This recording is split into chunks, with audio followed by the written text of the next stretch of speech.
Shalom. Barakati Yahweh. Bashim. Yahushai. Bashim Rakakadash. All right. Much honors and respects to the apostles and others of Great Millstone and to all the brothers out there doing this work in sincerity and truth. Rightfully dividing the word of truth, I say. Shalom. All right. The title of my lesson is going to be The Gentiles in the New Testament are Israelites.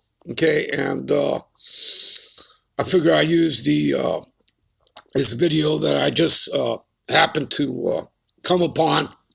All right. And this is Pastor Dow. The Pope issues an apology. Who to? The indigenous people of the Americas. So without further ado, let's play the video and then we're going to get into the lesson. All right. All right. Good morning, good evening, good afternoon. Ladies and gentlemen, citizens of YouTube, Pastor Dow here. And let me start off this video by saying Happy New Year. And the dead season is over. Glory to the King. Ain't that good news? All right. So let's get to it. The Pope issues an apology. And I'm going to not talk about this so much this Sabbath, but I am going to talk about something that everybody truly needs to hear, so we can give God glory to where he has brought us from. But you think about this. The Pope issues an apology, all right, to the indigenous people of the land up there in Canada, because for over 120 years, they have forced that population to be Canadianized, or watch it, Christianized, by forcing it. As here in the Americas, right? Same difference that's been going on for the past 530 years, that they've had their foot on our necks. Let's continue. Them to go to public school and doing everything within their power to keep them from their native people. See what I mean? Now, what that is called is a social genocide. That's what that's called. See? Right, to keep us from our ways and customs. We'll cover that in the lesson. All right, when we go back to, King Antiochus, who also wanted a new world order, but he wanted everyone to give up what? Their rights, their ways and customs, to follow the heathen customs. There you go. You have a genocide to where people can go in and just murder and take over people and stuff like that, but then there's a cultural genocide too. And that's what they're basically talking about. So what has happened in a nutshell? Well, when you think about this, when you look at the religion of Christianity, you cannot find it in the Bible. You heard it, right? You heard it. Renaissance, plantation Christianity, none of their BS. They have nothing to do with the Bible, all right? And as far as those 1948ers, all right, they're not the people. They read the Talmud, all right? Let's continue. That's all you want. It's just simply not there. The Bible is simply a book about the Israelites who have been in exile because of their rebellion against the law, statutes, and commandments of the Most High Yah. They just simply didn't. You heard? The scriptures are about the Israelites, the rise, the fall, and again, the rise again, starting with the elect, because that's who the Lord is coming back for, the elect of Israel. He's not coming back for all of Israel like he did, taking us out of Egypt, out of the 400-year bondage. Okay, he's just coming back for the elect now. And that's prophecy. Let's continue. I want to obey. Yeah, that's my people. Stubborn, stiff-necked, stout-hearted. And as a result, you can still feel and see the curses today, especially if you have melanated skin. Now, a lot of people may resent how I put this and say it, but you think about this for a second. Again, he mentions the curses of Deuteronomy, the 28th chapter. All right, that tells you pretty much alone who the Israelites are. All right, the 12 tribes of Israel, made up of the Negro, Latinos, and Native Americans. All right, is a southern kingdom, Judah, Benjamin, Levi. Then you have the northern kingdom that was led by the tribe of Ephraim. All right, but Judah is the head tribe overall. Ever since my people were bought over here on slave ships, we have been robbed of our language. We have been robbed of our culture. We've been robbed of our heritage. He's talking about the southern kingdom. Customs. Judah, Benjamin, Levi. We've been robbed of our traditions. And we have been robbed of our faith, which today they commonly call religion, which is not a good word. We've been robbed of all this. We've been robbed of our language. We've been robbed of, hey, check this one out, our feast days to the Most High Yah. We've been robbed of a lot of stuff. Right. And they made sure for a couple of hundred years that it was forbidding, the Christian colonizers. They made sure it was forbidden that we, as a people, we could not read or write. Do you know how many people? All right, let's get into it. Give me a minute. All right, so you heard a mention of the southern kingdom, all right? Well, there's a northern kingdom as well, right? 10 Indian tribes. All right, this is St. John's 10 and 16. And the other sheep, right, I have, which are not of this fold, right? They're not of the southern fold, the southern kingdom. All right, so it's talking about the northern kingdom. Them also must I bring, and they shall hear my voice, and there shall be one fold and one shepherd. Again, that gets into, the two sticks, Ezekiel chapter 37, Ephraim, Joseph, which is interchangeable, on one stick, and Judah on the other stick, and his friends, and instead of two sticks, that we will now be one stick, one kingdom in the Lord's hand. Do you understand? That's the gathering of the house of David. All right, the building of the third temple. All right, and it's a spiritual building. All right, that's the gathering. All right, and it mentions nobody else. All right, it's not talking about heathen nations.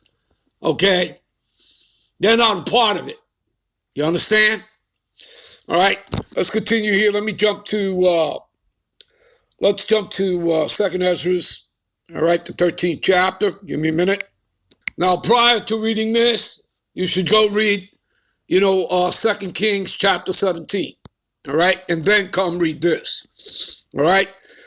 Those are the 10 tribes which were carried away prisoners, right? We were captive under, our Assyrian captivity, all right, out of their own land in the time of Hosea the king, whom Salamazar, the king of Assyria, led away captive, see? And he carried them over the waters, so they came into another land. That land was Syria, all right? Now, eventually, again, they got together. When you read, like I says, go read, the 2 Kings chapter 17, again, that they would leave the multitude of the heathen, right? Let's read it here. Let's continue reading. You don't have it here. But they took counsel among themselves that they would leave the multitude of the heathen, right? And go forth into a further country, see, wherever mankind dwelt. That would be the Americas, all right? Known as another land, Arsares. Now, how did they know to come to the Americas, to Ophir, okay? Was because King Solomon had a navy. And this is also in the scriptures, all right? And it used to take them 3 years just to get back. A year and a half to come here, a year and a half to go back. Okay? And that's the same time it took Columbus to come here. All right? From the eastern hemisphere to the western hemisphere. It took Columbus the same amount of time, a year and a half. You understand? All right, people? And this is how long it took them. It's going to tell you that. All right? So, verse 42, that they might there keep their statutes, right? Laws, statutes, and commandments, which they never kept in their own land, right? Because we went off, right? Just as the southern kingdom went off. And they entered into the Euphrates by the narrow places of the river, For the Most High then showed signs for them and held still the flood till they were passed over, right? In other words, they went down the horn to the bottom of Africa, okay, making a right turn, all right, another right turn into South America, okay, and then from South America, they went into even Central America, you know, the Antilles Islands, okay, the Caribbean, and then into North America itself, all right? That's how they spread out the 10 tribes, all right? And for though the country there was a great way to go, namely of a year and a half, you see? The same time that it took King Solomon's navy to come to the Americas, the same time it took for Columbus to come from the Eastern Hemisphere to the Western Hemisphere, the same time it took the 10 tribes of Israel, the Northern Kingdom, all right? And that same region is called Osiris, okay? And that Osiris is talking about the Americas, and again, this links up with Deuteronomy 29 and 28, another land, all right? All right, give me a minute. All right, this is Revelation 7, all right? And again, my title is, remember that the Gentiles in the New Testament are Israelites, okay? Now, you would have somebody like Vocab Malone, you know, he's out there pushing, and again, he's sent by the elites, you know, to try and push his Renaissance plantation Christianity, you know, to try and convert us. We're not going to be converted, okay?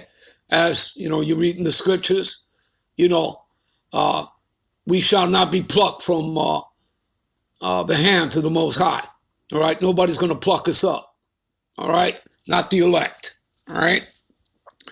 All right, and we consider ourselves to be of the hopeful elect. All right, and I heard the number of them which were sealed, and there were sealed 144,000 of all the tribes of the children of Israel. Do you see where it says there, nations, all people? No, of course not. And it goes on to break down each tribe, 12,000 from each of the 12 tribes. You know, of the tribe of Judah was sealed 12,000, the tribe of Reuben was sealed 12,000, so on and so forth, right? Tribe of Gad, both northern and southern kingdom, all 12 tribes. When we get down here to verse 9, this is what I want to get to. After this I beheld, and lo, a great multitude, all right, that no man could number, of all nations. See that right there, all nations? This guy Vocab Malone and these Israelite, these false prophet teachers, these coons, would like to have you believe this is talking about all nations. Well, people, it's not. We're going to prove that in a moment. And kindreds and people and tongues stood before the throne and before the Lamb, clothed with white robes and palms in their hands. Now, there's two words here that clearly tell you that it's not talking about the other nations. The first one is kindreds. All right? And you know what? We're going to end it here. We'll be right back with part 2. We'll pick it up right here. All right? Shalom.